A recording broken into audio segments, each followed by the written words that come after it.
Olá, meus amigos! Mais uma vez aqui o professor César Bodão, hoje para falarmos sobre a escola e a pluralidade cultural.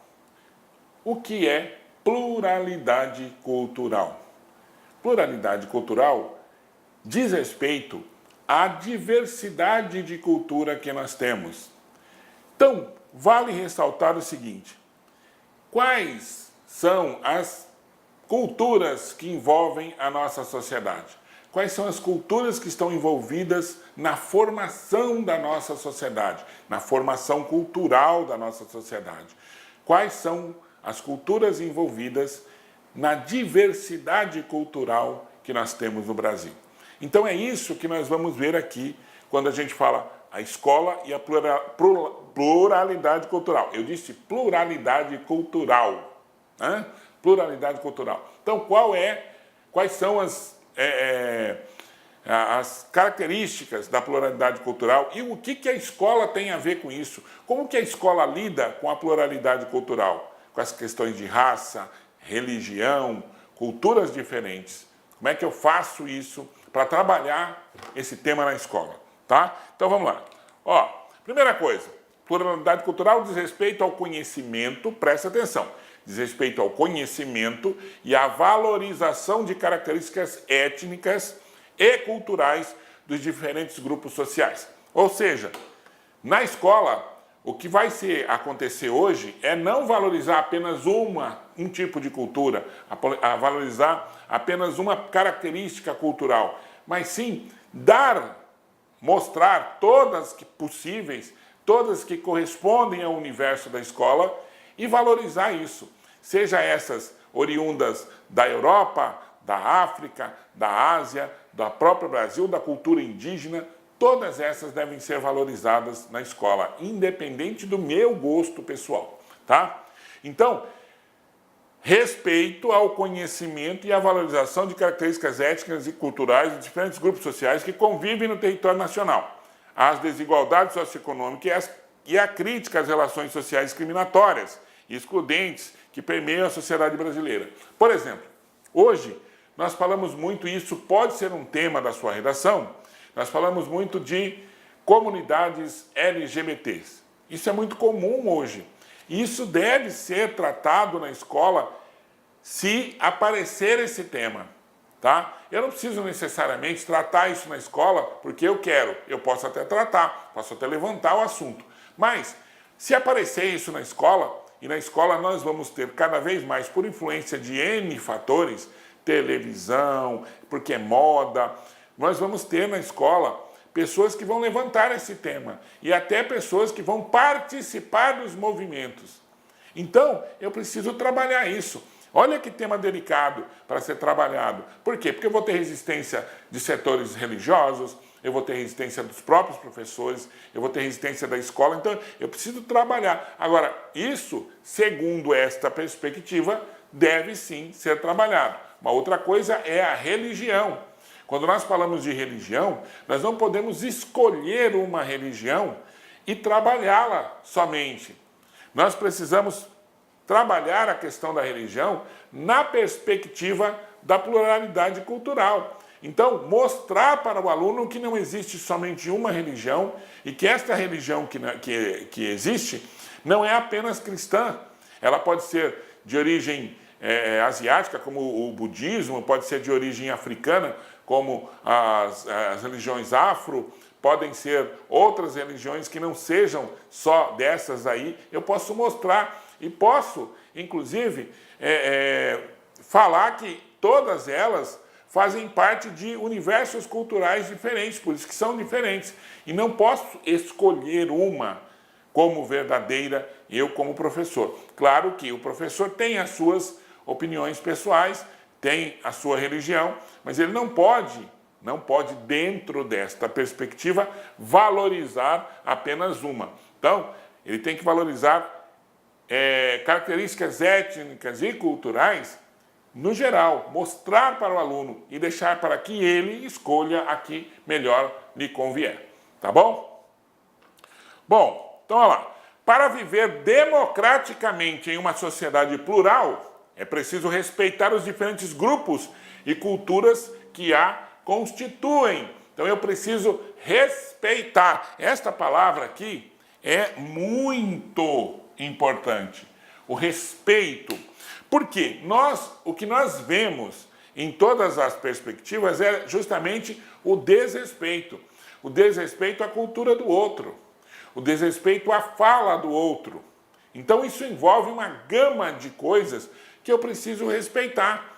Então, quando nós falamos de determinadas maneiras, é porque esse jeito de falar que nós temos foi oriundo de um processo cultural, de um processo de aquisição da linguagem relacionado a uma série de elementos que vêm no bojo do meu nascimento, da minha convivência com o outro. Tá? Então, se isto é diferente daquilo que eu estou acostumado, tá? Ou àquilo que eu estou acostumado, eu vou achar estranho. E aí o processo de discriminação é muito grande, às vezes, porque eu falo diferente, porque eu tenho um sotaque diferente. Tá? Então, fazer com que se respeite isso é você também entender uma série de outras questões relacionadas à cultura, à diversidade.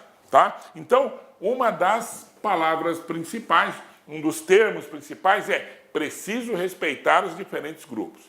Então, a sociedade brasileira é formada não só por diferentes etnias, origens diferentes, como também por imigrantes de diferentes países.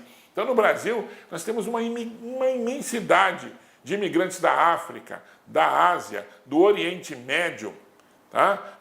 Da Europa, principalmente, beleza? E indígenas. Nós temos uma variedade cultural muito grande. Como eu disse na outra aula aqui, se o Hitler estivesse vivo hoje, só estava uma bomba atômica no Brasil. Porque no Brasil, uma raça pura é impossível. Para você conseguir uma raça pura aqui, você tem que fazer milhões e milhões e milhões de transformações genéticas para você conseguir uma raça pura no Brasil. Então, o Hitler, quando fala em Brasil, ele se retorce no túmulo, tá? Bom, vamos lá. Outra coisa, ó. Além disso, preste atenção, as migrações, aqui nós temos que saber os conceitos de imigração, emigração e migração, tá? Então, imigrar, lembra de importar. Imigrar é sair, quem sai de outro país e vem para o nosso. O conceito de emigrar, de exportar, o que é exportar? Quando eu vendo o produto do Brasil. Então, emigrar é quando você sai do Brasil para um outro país. Os emigrantes que vão para os Estados Unidos, para a Europa, para a França, principalmente para a Espanha e Portugal, são emigrantes. Imigrante é aquele que sai de uma região do Brasil para outra região do próprio Brasil. Não sai do país, mas de dentro do Brasil. Então, quando a gente fala, as migrações colocam em contato grupos diferentes. Sabe-se que as regiões brasileiras têm características culturais bastante diversas e que a convivência entre grupos diferenciados nos planos social e cultural muitas vezes é marcada pelo preconceito e pela discriminação. Quando o nordestino sai do Nordeste para ir para o Sudeste, ele sofre, sim, discriminação. Tá? Quando um processo contrário, às vezes, é quando um grupo sai de um local que tenha características mais fortes cultural e vem para o que tem característica menos forte. Esse grupo, ele pratica o preconceito com os locais.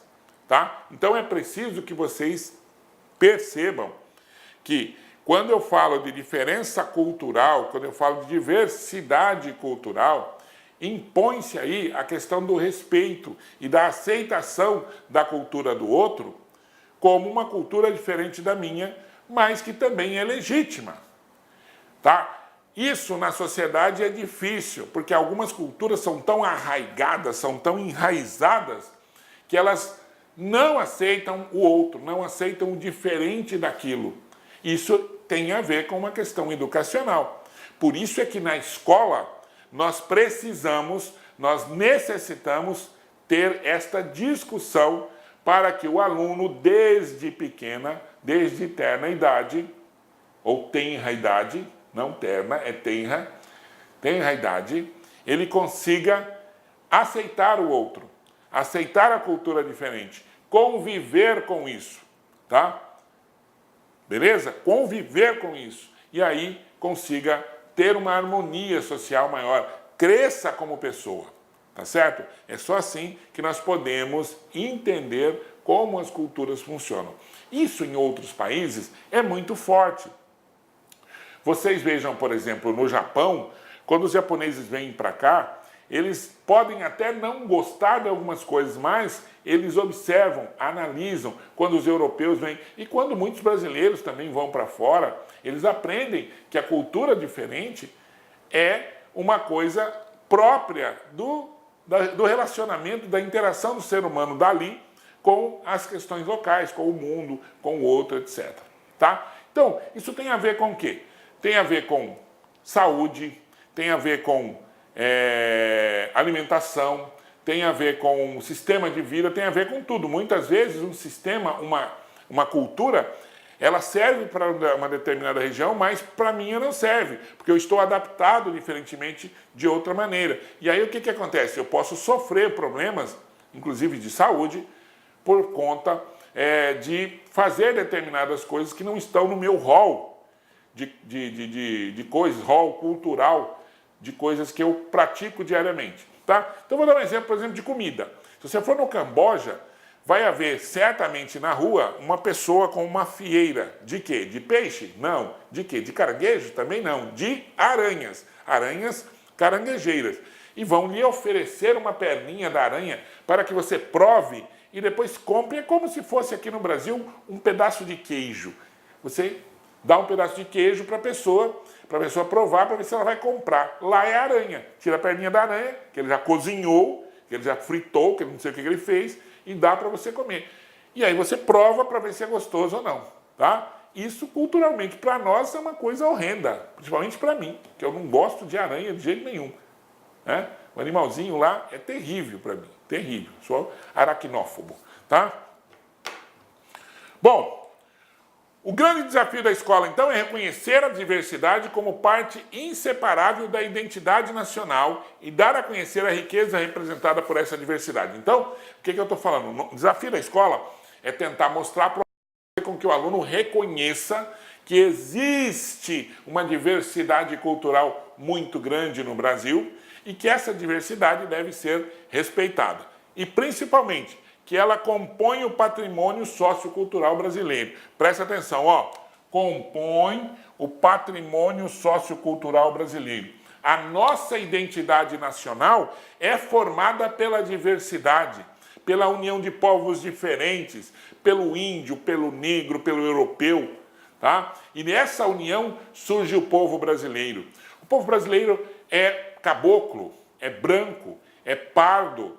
O povo brasileiro é mameluco, né? Na região de Cuiabá nós temos muito mamelucos, certo? A união do negro com o índio, certo? Nós temos muito isso forte nas... Olá, meus amigos, minhas amigas, sou o professor Luiz Antônio de Carvalho e estou aqui para fazer um grande convite para você, você que vai prestar o concurso da Secretaria de Estado de Educação da Paraíba 2017. Nós aqui do Lá Concurso, nós preparamos um super curso online, um curso online com quase 100 videoaulas por apenas 10 parcelinhas de R$20, o melhor custo-benefício do mercado. E com a qualidade desse professor que você acabou de assistir, essa pequena aula aí, um trecho de uma aula demonstrativa para vocês conhecerem a qualidade dos nossos professores aqui do Lá Concursos. Valeu, galera! Então, espero vocês. Ah, já ia esquecendo, se você deseja esse material de apoio do professor dessa videoaula, clica aqui embaixo, nós temos um link que você pode fazer o download desse material gratuitamente no site do Lá Concursos. Bacana, pessoal? Então, espero vocês no nosso grande curso do Personal Coach, Lá Concurso, Secretaria de Estado de Educação da Paraíba, cargo de professor 2017. Forte abraço, espero vocês. Fui, tchau! Clique lá.